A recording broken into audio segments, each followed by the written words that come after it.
The Riverside Grill shimmered in the fading glow of evening, its wide glass windows catching the last drops of sun and scattering them like jewels across the water. Inside and out, the air carried the hum of wealth, laughter softened by candlelight, the clink of crystal glasses, the low drone of business deals whispered between men in tailored suits. The patio, stretching along the riverbank, was alive with chatter, polished shoes tapping against stone, silk dresses brushing against chairs. It was the kind of place where everyone believed they were untouchable, cocooned in privilege, where nothing unexpected could break the illusion of control. At one corner table sat two boys, twins, only 9 years old, their identical faces flushed with the restless energy of childhood. Elliot drummed his fingers against the table, his dark eyes darting to every distraction.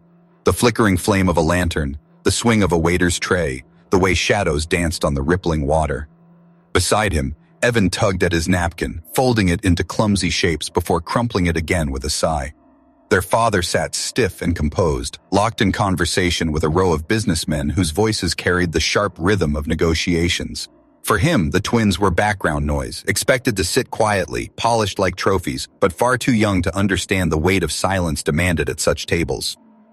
Maya Williams noticed them. She always noticed the children. Her sharp eyes moved across the tables as she balanced plates and trays, her steps steady though her mind spun with orders to remember and smiles to hold. She was young, maybe 21, dressed in the black and white uniform that pressed her into invisibility among the glimmering crowd. Yet there was nothing invisible about her heart. It beat fast whenever she saw children fidget, restless, ignored. She remembered her own brother.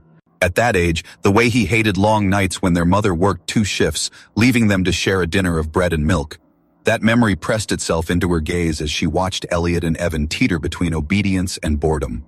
The twins whispered to each other, heads bent close. Evan leaned forward, pointing toward the river where the evening breeze tugged at the white linen napkins spread neatly across the tables. One napkin twitched free, fluttering like a bird in flight. Their eyes followed it, the faintest spark of adventure lighting their faces. No one else noticed. Their father leaned closer to a colleague, his voice sharpened with numbers and promises. The other diners were wrapped in their own bubbles of laughter, too far from the children to see the danger. But Maya saw it. She saw how Elliot's chair scraped softly against the stone, how Evan slid to his feet, both moving in quiet unison toward the railing where the napkin had landed precariously, a single gust away from tumbling into the water. Her steps slowed though her tray was heavy, her breath catching as if the world itself had tilted slightly. She tried not to alarm them, not to draw attention in a place where her every move was already measured by the weight of judgment. But something prickled at the edges of her thoughts, a whisper of warning, a mother's instinct she had inherited though she was not yet a mother herself. The napkin shivered, another breeze rising from the river's dark surface. The boys leaned closer, their fingers reaching. Maya's pulse quickened. She had seen accidents before. She knew how quickly laughter could turn into screams, how one step too far could change everything. And in that moment, surrounded by wealth and indifference, she felt the air grow tight, as though the night itself was holding its breath. What no one else noticed, she could not ignore. And what was about to happen would unravel all their lives in ways none of them could yet imagine. The night air thickened with the perfume of roses planted along the riverside patio, mingling with the sharper scent of grilled steak drifting from the kitchen. But beneath the gentle hum of the restaurant, something darker stirred. The napkin, no more than a fragile square of linen, lifted higher into the air as if the river itself had reached up to claim it. Elliot and Evan followed, their giggles too soft to carry over the chatter of polished men and jeweled women. No one turned. No one cared. They were 2 restless boys chasing a game that seemed harmless until the world tilted beneath their feet. Elliot leaned too far first, his hands gripping the cold metal rail. His polished shoes slipped against the stone, the sound of faint scrape lost under the tinkling of laughter. Evan reached for him, loyal as ever, but in that instant both were dragged forward by the weight of gravity and innocence. Their small bodies toppled together, vanishing over the edge with a muffled cry. The splash tore through the air, sharp and jarring, yet it was swallowed almost instantly by the thrum of voices and the clink of cutlery. To the crowd, it was nothing more than background noise, perhaps a bottle dropped, perhaps a chair scraping across stone. They continued sipping wine, making deals, their heads bent in private worlds. Not a single person turned toward the river. But Maya heard it. Her tray slipped in her hands, glasses rattling dangerously as her heart thudded against her ribs. The sound of water thrashing below was unmistakable to her ears. She had grown up near these banks, had seen neighborhood kids dare each other to jump on summer days, had seen too many pulled out gasping for breath. She knew that sound, the frantic slap of bodies against the current, the cries muffled by water. Her eyes darted to the railing, to the empty space where two chairs now sat abandoned, napped, scattered like wilted flowers. Time froze. For a moment, it was as if the world held her in its grip, daring her to look away like everyone else. But she couldn't. She saw them. Elliot's small arm flailing above the surface, Evan's head bobbing once, then vanishing under. The tray crashed to the ground, silverware clattering in a metallic chorus that finally drew heads in her direction. But by then, Maya was already moving. She sprinted across the patio, weaving through startled diners, her shoes pounding against stone. Gasps followed her, confusion rippling through the tables, but no one else yet understood. They had not seen what she had seen. At the railing, she didn't pause. Her hands gripped the edge for a heartbeat, the river's breath cold against her face. Then she leapt. The water swallowed her whole, icy against her skin, pulling her down into its murky grip. The shock burned her lungs, but she pushed upward, kicking hard, her arms slicing through the current. She surfaced with a gasp, eyes darting frantically. There, Elliot, flailing, his cries broken with mouthfuls of water. And beyond him, Evan sinking, his small hands clawing desperately at nothing. Adrenaline surged through her veins, fiercer than fear. She struck out toward Elliot first, her strokes fast, strong, each one driven by the knowledge that seconds meant everything. Around her, the lights from the patio blurred into streaks on the water's surface. Above, muffled shouts finally broke the indifference, diners stumbling to the railing, their voices a mix of panic and disbelief. Maya's hand closed around Elliot's arm. His skin was slick, his body trembling with shock. She pulled him against her chest, forcing his head above water as she kicked furiously, dragging him back toward the bank. His cries filled her ears. "Help, Evan! Maya, help, Evan!" And she turned sharply, eyes locking on the Esmo. All her figure slipping deeper into the dark water. Her arms ached, her lungs burned, but she knew she couldn't stop. Not now, not when both boys' lives hung between her hands and the river's greedy pull. And as the crowd above finally began to scream, pointing, calling for help, Maya disappeared beneath the surface once more, diving into the cold, blind depths where Evan's last bubbles rose like silver ghosts. The water closed over her head like a heavy curtain, muffling the chaos from above.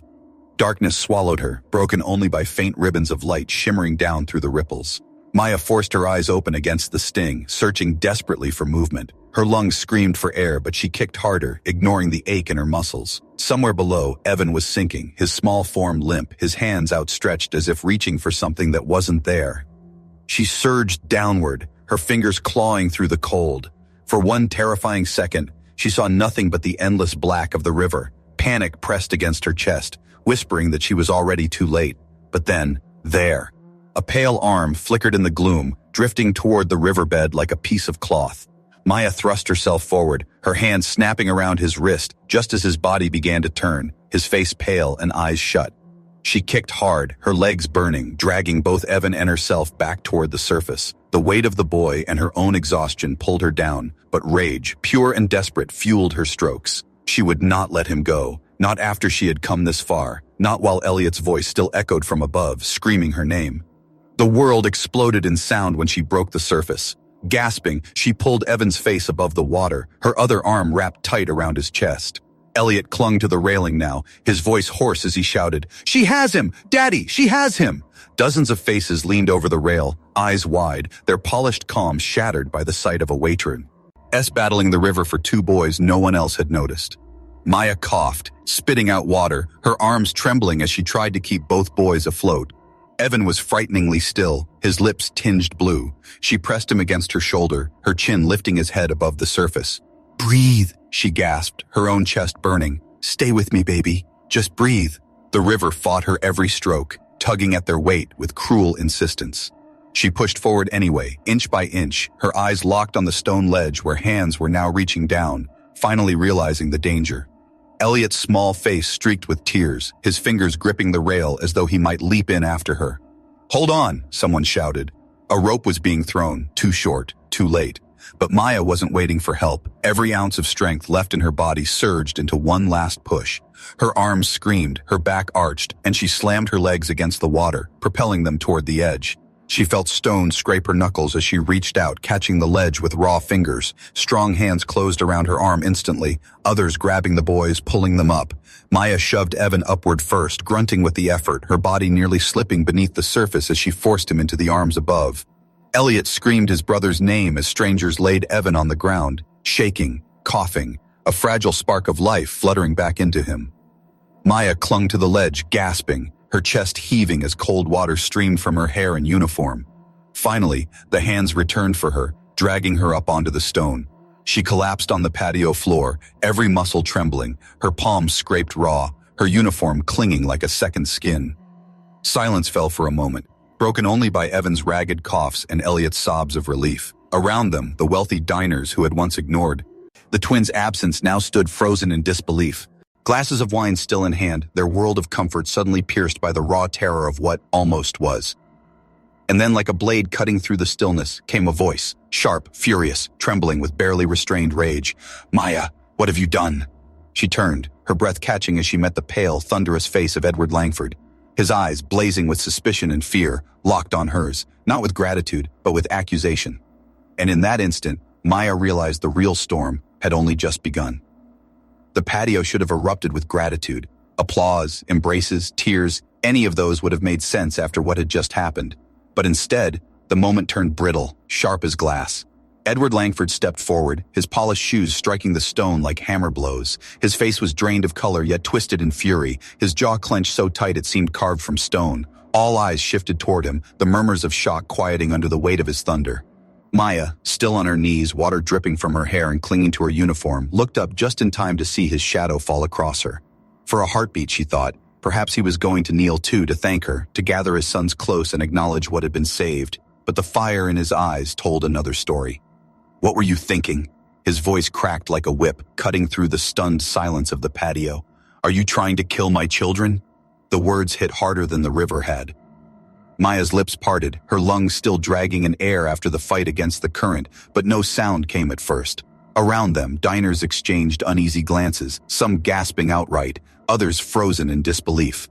Elliot clung to Evan, both boys huddled in blankets that strangers had thrown over their shoulders. Their faces were pale, their bodies trembling, but they were alive. Alive because Maya had acted when no one else had. Her voice trembled, thin as a reed in the wind. "I saved them. They fell." "Don't you lie to me," Edward spat, his finger stabbing the air at her like an accusation carved in stone. His voice rose louder, rougher, until the veins in his neck stood out. "I saw what you did. You were watching them, waiting. Don't think I don't know your kind. Always scheming, looking for sympathy, for a payout." Gasps rippled through the crowd, horror flashing across the faces of those who had just watched her leap without hesitation. But Edward's fury drowned everything else. He took another step, looming over her, his shadow stretching long across the wet stone. Maya staggered to her feet, her legs trembling from exhaustion and shock. Her eyes burned, not just from the river's sting, but from the injustice of it. She wanted to shout, to scream the truth, but her voice caught in her throat, trapped beneath the weight of his accusation. "You shoved my children into danger, and then you staged this rescue," Edward growled, his words dripping venom. "Is that it? A performance for pity, for money? You think I'll let a servant ruin me?" "No," the word broke free, raw and shaking. "That's not true. I pulled them out before they drowned. Look at them." Her arm lifted toward the twins, still shivering under the blankets. "Ask them what happened." But Edward didn't look. He didn't ask. His face twisted tighter, as if the truth itself were an inconvenience he refused to bear. With a sudden motion, he shoved her backward, his hand slamming against her shoulder. Maya stumbled, her heels scraping against the stone until she teetered at the river's edge again. A collective gasp rose from the crowd, some voices calling out in protest. "Stop!" someone cried. "You've gone too far." But Edward's hand hovered in the air, trembling. With rage, as if he were ready to push her again. Maya's breath caught, the river's cold breath licking at her back. Fear clawed through her chest, but beneath it was something else, an ember of defiance, small but steady, refusing to be extinguished. And then, from the blankets across the patio came a voice, small, cracking, but clear. "Daddy!" "Stop!" Every head turned. Elliot's wide eyes glistened with tears as he clung to his brother. His voice shook, but the truth in it was undeniable. "Maya didn't hurt us. She saved us." Edward froze, his raised hand caught midair. His fury flickered, uncertain, as the words of his son cut deeper than any accusation ever could. And for the first time that evening, silence on the patio carried something heavier than disbelief. It carried judgment, not against Maya, but against the man who had just tried to destroy her. Edward's world began to crack, and he knew it, but the night's reckoning had only just begun. Maya stood frozen at the edge of the patio, her back brushing the cold iron railing, her chest rising and falling in ragged gasps. The river hissed below, black and merciless. A whisper of what might have claimed her had Edward's shove been harder. The crowd around them was no longer feasting or laughing. The air had thickened with unease, heavy with the weight of what they had just witnessed. Edward's hand, still raised, trembled slightly before curling into a fist at his side. His face was a mask of fury, but beneath it something else flickered: fear, pride, and the desperate refusal to appear weak in front of the world that revolved around him. His voice, when it came, was sharp enough to wound. "You think you can stand here and pretend innocence?" he spat, his words echoing across the stunned patio. "I know what this is: a scam, a setup, a desperate play for sympathy and money. That's all your kind ever wants." Maya's breath hitched as his words sliced through her. She felt the heat of humiliation rise in her chest, not just for herself, but for every cruel stereotype packed into his venom. She shook her head, her voice cracking but urgent.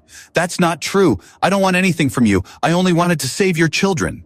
But Edward stepped closer, his shadow looming once more. His eyes burned, not with gratitude, but with the paranoia of a man terrified of losing control. "Save them? No," he sneered. "You nearly killed them. And then you leapt into the water to play the hero. I won't let you spin this story into something it isn't. You'll regret this, I swear it. If I have to drag you into court for attempted murder, I will." Gasps rippled across the patio, people glancing nervously at one another. The accusation was outrageous, yet no one dared speak too loudly. The divide was clear. Some looked at Maya with sympathy, while others, cloaked in their own prejudices, whispered doubt. The tension clung to the night air like smoke. Maya's lips trembled, but she forced her words out, stronger now, anchored by her truth. No, I didn't hurt them. Look at the cameras. Look at the restaurant's security feed. You'll see." Her hands fumbled for her phone, slick from the water, and she pulled up the footage, the screen glowing faintly in the gathering dark. The video clearly showed the twins chasing the napkin, their slip, their fall, and her desperate leap after them. She lifted the phone for all to see, her voice urgent. "This is the truth." But Edward swiped at it, knocking the phone away with a dismissive wave of his hand. "Trash," he hissed. "Fabricated. I won't waste my time with lies from a servant." For a heartbeat, Maya felt her legs weaken, her throat tightening as if the world itself were closing around her. She had risked her life. She had dragged his children from the jaws of death, and still he painted her as a criminal. A tremor ran through her, but then, deep inside, something steadied. It was the memory of her mother's voice, telling her that dignity must be held even when others tried to strip it away. Her chin lifted slightly, her gaze locking onto Edward's with quiet fire. "You can smear me all you want, Mr. Langford, but the truth doesn't bend just because you want it to." The crowd murmured louder now, shifting uncomfortably. Some clapped softly, others whispered words of support. But before Edward could lash out again, another sound broke through, the fragile, trembling voices of his sons. "Daddy, stop," Elliot said, his words cracking but firm. "Maya didn't try to hurt us. She saved us. We almost drowned, and she pulled us out." Evan, his blanket slipping from his shoulders, nodded frantically, tears streaking his face. "We're alive because of her. Please, Daddy. She saved us." The words sliced through the night like lightning, silencing every whisper, every doubt. Edward froze, his face pale, his jaw slack. His sons' voices, innocent, unpolished, undeniable, struck harder than any evidence Maya could show. All around, the diners began to shift, their gazes turning not toward Maya, but toward Edward. Judgment gleamed in their eyes. An elderly woman near the railing whispered audibly, "She's the only hero here." A young man shook his head in disgust, muttering, "How could he?" Edward's hand fell to his side at last, his body stiff as if locked in a cage of his own making. Shame flickered across his face, thin but visible. And Maya, her body trembling but her spirit unbroken, stood at the edge of the patio, soaked, exhausted, humiliated, yet taller than ever. For in that moment, the balance had shifted. The truth was no longer hers to defend. It had already spoken through the voices of the very children she had saved. The night, however, was not finished with them. What Edward did next would either shatter what remained of his pride or expose a secret he had never meant to see the light of day. The river glistened like a sheet of black glass under the lantern. Light, its soft ripples the only calm in a world that had just been torn open. On the patio, silence spread, broken only by the twins' small voices lingering in the air. Elliot and Evan clung to each other, their words trembling but undeniable. She saved us. Their fragile defense hung heavier than any accusation, louder than the murmurs of 100 witnesses. Edward Langford's raised hand dropped at last, the fury in his eyes dimming, replaced by something rawer, something harder for him to contain. Shame. His gaze darted from his sons, their wet hair plastered to pale foreheads, to Maya, still dripping river water, her chest heaving as she stood her ground. For a man who had built his entire life on control, the moment was unbearable. He had lost it, not just to a waitress, but in front of his children, in front of an audience that would not forget. Elliot's voice cracked again, louder now, as if willing his father to hear the truth. "Daddy, please. Maya didn't push us. We were chasing the napkin. It blew away and we slipped. She jumped in and saved us. She was the only one who saw." Evan wiped his eyes, his blanket slipping from his thin shoulders. His words tumbled out between shaky breaths. "We'd be gone if it wasn't for her. She cared when nobody else did." The crowd stirred, their whispers now filled with admiration for Maya, pity for the boys, and quiet condemnation for Edward. The elderly woman near the railing, the one who had murmured before, leaned toward her companion and said more firmly this time, "That young woman is a hero." Heads nodded all around her. The tide of judgment was shifting, and Edward could feel it pressing against him, suffocating. Maya's hands trembled at her sides, but her voice, though quiet, carried through the silence. "I didn't ask for this. I didn't ask for thanks. I just couldn't watch them drown, that's all." Her words, stripped bare of performance. They were simple, real, and unshakable. And in that truth, she looked taller than the man who towered over her. Edward's lips parted as though to argue, to grasp for control again, but no words came. The fury that had given him power minutes ago had turned to sand slipping through his fingers. His sons stared at him, their eyes glistening, not just with fear, but with disappointment, an ache that cut deeper than any stranger's judgment. For the first time in years, Edward Langford had no defense. He staggered back a step, his polished shoes scuffing the stone. The weight of his reputation pressed against him, but the truth was heavier. When he finally spoke, his voice was lower, strained, almost unrecognizable. "Maya," he hesitated, swallowing the bitterness that clung to his tongue. I may have been wrong." Gasps rippled again, softer this time. Some of the tension broke, but the wound of his earlier words still hung in the air, raw and festering. Maya blinked, her eyes wide, her breath catching. She wanted to believe him, to let that apology, if it was one, settle the storm.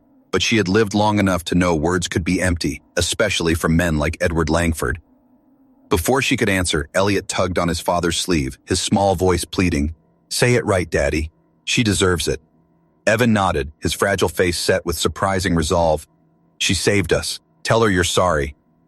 The weight of 2 children's innocence bore down on him, heavier than the gazes of strangers, heavier than the shame in his chest. For the first time that night, Edward looked less like the untouchable magnate and more like a man cornered by truth.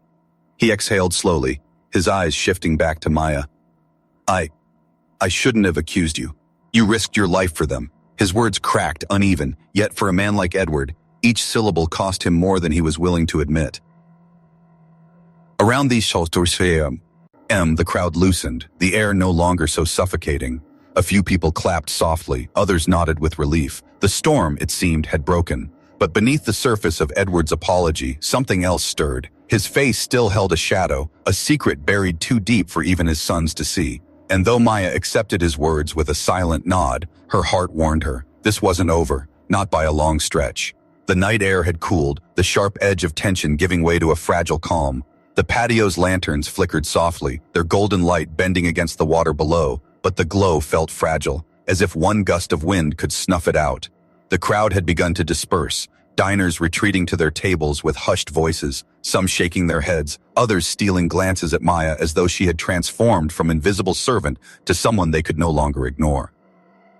Maya sat on a bench near the railing, her wet uniform clinging to her skin, her arms wrapped tightly around herself. She wasn't cold, not really. It was the weight of everything that made her shiver. The humiliation, the fury, the relief of saving the twins, and the sting of Edward's words still pulsed through her chest like an open wound. Edward stood a few feet away, his sons clinging to his hands. For once, his commanding presence looked frayed. His tailored suit was damp at the cuffs where he had knelt to hold his boys, his shoulders bowed under a shame that even he could not conceal. He watched Maya with a silence that felt heavier than his earlier thunder. At last he moved. His footsteps were hesitant, a strange contrast to the decisive stride of a man who normally owned every room he entered. He approached slowly, as if afraid one wrong word would shatter the fragile truce that hung between them. "Maya," he said, his voice lower than before, stripped of its venom, colored with something she never expected from him, unease. "I owe you more than words can repay." He paused, his eyes flickering away, almost unable to meet hers. "You saved my sons." Maya's jaw tightened. She wanted to accept his gratitude, to let it soothe the raw ache his accusations had carved into her, but the memory of his hand shoving her, of his voice spitting venom, was still too fresh. She searched his face looking for sincerity, and though his words trembled with truth, the shadow of his pride lingered. "I didn't do it for thanks," she whispered, her voice steady despite the storm inside her. "I did it because they're children, because someone had to." Edward nodded slowly, his gaze dropping. "I know, and I was wrong. I let fear, pride, speak for me." His sons looked up at him, their eyes wide, silently urging him to say more, to say it better. He swallowed hard. "I'm sorry, Maya." The words hung between them, fragile but real. Maya studied him for a long moment, then gave the faintest nod. She wasn't ready to forgive, but she wasn't ready to carry hate either. Edward gestured toward the restaurant. "Please, come inside. You need warmth, food, rest. You've given enough tonight. Let me make sure you're safe." Her instinct was to refuse, to walk away and leave him to his guilt. But when she glanced at Elliot and Evan, their small faces still pale from the river's grip, something softened in her. She couldn't turn her back on them, not when their eyes held trust, not fear. Reluctantly, she followed. Inside, the Riverside Grill's polished interior felt surreal after the chaos outside. Chandeliers cast a golden glow, glasses clinked, conversations resumed in lowered tones. But Maya felt every stare that followed her. She walked with her head high, each step echoing louder than the hush of murmurs. Edward guided her to a quiet corner table, away from prying eyes. He poured her a glass of water himself, a gesture so strange, so out of character, it unsettled her more than his earlier rage. When his hand brushed hers as he passed the glass, she felt it tremble. "Tell me about yourself," he said suddenly, his voice almost too careful, as if the words were fragile glass. "Your family, where you grew up." Maya blinked, caught off guard. "Why does that matter to you?" Edward leaned back, his gaze shadowed by something she couldn't read. "Because I want to know the woman who risked her life for my children. I need to understand." She hesitated, then spoke softly. "My mother's a nurse. She raised me and my younger brother alone. We live a few blocks from where I grew up. We've struggled, but we keep going. We always keep going." Edward listened intently, his jaw tightening with each word. His eyes flickered with something, recognition, maybe even fear. For a fleeting second, Maya saw the mask of the powerful businessman slip, revealing a man wrestling with something deeper than shame. When he spoke again, his voice was low, almost broken. "Maya, you don't know how much you've done tonight, not just for them." His eyes shifted away, his hand tightening on the edge of the table. "You've stirred something I can't ignore." Maya studied him, unease rising in her chest. There was something in his tone, something in the way he avoided her gaze, that felt heavier than guilt. It felt like a secret pressing at the edges, desperate to surface. She didn't know it yet, but the night had cracked open more than his pride. It had shaken loose a truth that would change everything.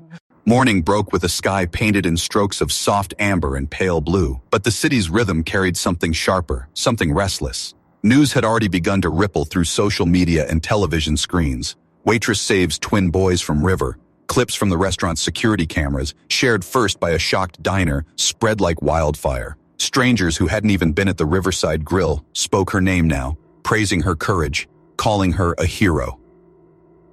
Maya, however, woke in her small apartment to the buzz of her phone shaking against the nightstand.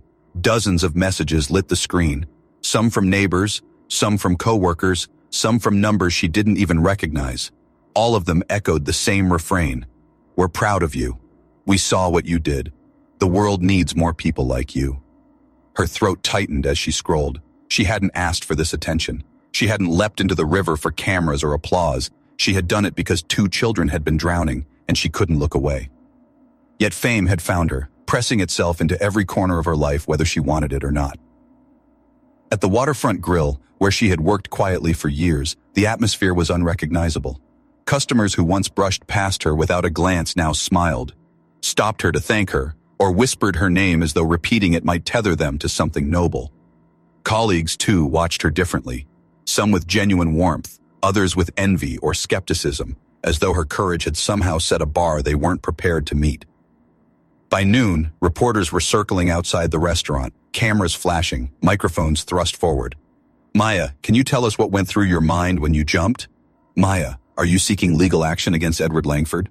Maya, do you see yourself as a role model now?" She shook her head, her voice firm. "Oh, weary. I don't want interviews. I'm not here for attention. I just did what anyone should do." But even as she retreated, her words only fueled the story. Edward Langford watched all of this unfold with an expression Maya couldn't read. He arrived at the restaurant 2 days later, stepping through the press like a man walking into fire. His usual aura of authority seemed diminished, less unshakable titan, more man shouldering a weight he could not drop. When he asked to speak to her privately, she hesitated. Every instinct told her to walk away. Yet something in his voice, low and urgent, made her pause. In a quiet booth near the back, Edward leaned forward, his hands clasped together in a way that betrayed nerves he would never admit. "Maya," he began, his voice stripped of the thunder it once carried. "I need to do something. For you, for the community you represent. I've spoken with my team. I want to fund a scholarship initiative. For kids like you, kids from your neighborhood who have the drive but not the resources. But I don't want this to be just money. It needs to be mentorship, opportunity, real change." Maya stared at him, caught between disbelief and suspicion. This was the same man who had nearly shoved her into the river, the same man who spat venom at her with the whole world watching. Now he spoke of building futures, of tearing down walls. "Why?" she asked softly, her voice steady but sharp. "Why now? What changed?" His eyes flickered, shadowed by something she couldn't quite name. Guilt? Gratitude? Or something deeper still, something he wasn't ready to confess? He hesitated long enough for her to notice. "Because you reminded me," he said at last, "that courage doesn't always come from power. Sometimes it comes from places we overlook." His words sounded honest, but there was a crack in them, like glass strained under too much weight. Maya saw it, she felt it. This wasn't just about public image or even gratitude.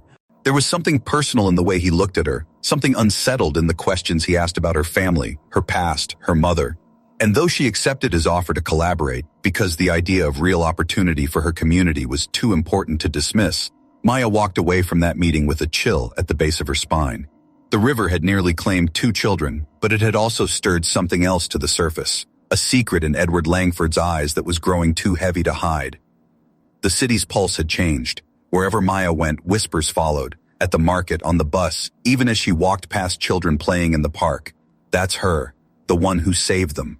Some smiled at her with warmth, others simply stared, their eyes full of curiosity, sometimes envy. She carried herself with quiet dignity, though inside, the sudden attention weighed heavy, like a coat she had never chosen to wear. At the waterfront grill, business was booming. Patrons who once barely noticed her now craned their necks for a glimpse. Some asked for photos, others pressed folded notes of thanks into her hands. Even so, Maya moved through the dining room the way she always had, steady, modest, graceful. But the air was different now, charged with the aftershocks of that night. It was during one of those shifts, while clearing a table near the windows, that she saw him again. Edward Langford. His presence carried the same sharpness as always, but something in his stride was off. Less commanding, more weighted. He requested a quiet table in the back, and when the manager glanced nervously at Maya, she gave a small nod. She would face him. When she arrived, he was already seated, his sons across from him. Elliot traced the rim of his glass nervously while Evan toyed with a spoon, glancing up at Maya with shy gratitude. Edward's expression softened briefly when he looked at them, but when his gaze turned to her, it hardened again, though this time, not with anger, with restraint. "Sit," he said quietly. It wasn't an order, it was a request clothed in the voice of a man unused to asking. Maya sat opposite him, her hands folded in her lap. The clatter of dishes and hum of conversation around them seemed far away. Edward leaned forward. "I've been thinking about what happened. About you." His voice was steady, but his eyes betrayed a flicker of unease. "Tell me about your family again. Your mother, you said she's a nurse? And your father?" Maya's chest tightened. She rarely spoke of him. "I don't remember him," she said softly. "He left before I could understand who he was. It's always been my mother, holding us together, and my younger brother. We made do." Edward's jaw clenched at her words. His fingers tapped against the table once, then stilled. "And your mother's name?" Maya frowned slightly. "Why does it matter?" "Please," he said, almost whispering. "Her name." "Grace Williams," Maya replied, her voice cautious. "Why?" The name seemed to cut through him. He inhaled sharply, his eyes darting away, his hand rising to his mouth as though to hide the reaction. His sons looked up, confused, sensing the shift in their father's composure. Maya's brows knitted. "Mr. Langford," she said slowly, "what is this about?" Edward looked at her then, and for the first time, the polished mask of control cracked wide enough for her to see the storm behind it. Regret, fear, a memory too sharp to silence. His voice dropped to a rasp. "Because I knew her." The words landed like a stone between them. The air seemed to drain from the room, leaving only the sound of Maya's heart pounding in her ears. Her mother and Edward Langford? Edward closed his eyes briefly, steadying himself. When he opened them again, they burned. Not with fury, but with something deeper, something that made Maya's throat go dry. "You're not just the woman who saved my children," he said quietly, his voice shaking. You may be more connected to me than either of us ever imagined." The room tilted, the ground shifted, and in that moment, Maya realized the truth she had been sensing was no longer lurking in shadows. It was about to break into the light. The restaurant's hum faded into a hollow silence, though the clatter of cutlery and the murmur of diners carried on somewhere distant, like echoes from another world. Maya's pulse roared in her ears. She stared across the table at Edward Langford, the man who only nights ago had tried to shove her into the river, the man whose sons she had saved, the man whose life seemed galaxies apart from hers. And yet, his voice, low, cracking under the weight of memory, pulled their worlds closer with every word. "I knew your mother," Edward said again, slower this time, as if the words themselves hurt. "Grace Williams. Years ago. Before you were even born." Maya blinked, her breath hitching, her throat tight. "No," she whispered, shaking her head. "That's not possible." But Edward's gaze didn't waver. His sons sat frozen, their small hands clutching their blankets, eyes darting between their father and Maya, sensing the gravity of something they couldn't yet understand. "I was a different man then," Edward continued, his voice heavy with regret. "You have to believe that. Before the businesses, before the boardrooms, before I wrapped myself in walls of money and pride, I was young, lost. And your mother, she was the one person who treated me like I mattered, not for what I had, but for who I was. I left her. Cowardly. Selfish. I convinced myself it was for the best. But I never forgot her." Maya's stomach twisted. Her mother's weary smile flashed in her mind, the sacrifices she had carried alone, the nights she worked 2 shifts and came home wet-on, with aching feet but still managed a kiss on Maya's forehead. For years, her mother's story of Maya's father had been simple. He left. That's all you need to know. Now Edward Langford, this powerful man who had scorned her, was saying he was part of that story. Her chest rose and fell sharply. "You're lying," she said, though her voice wavered. "You're trying to—" "Why would I?" Edward cut in, his tone strained but sincere. "What do I gain by admitting the worst mistake of my life? Grace was the woman I should have fought for, and when I saw you, your eyes, your strength, your fire, it was like looking at her again. I didn't want to believe it at first, but when you said her name—" He swallowed hard, his voice breaking. "Maya, I think you're my daughter." The words shattered the air, louder than any shout, sharper than any accusation. Maya's entire body went still, her breath locked in her chest.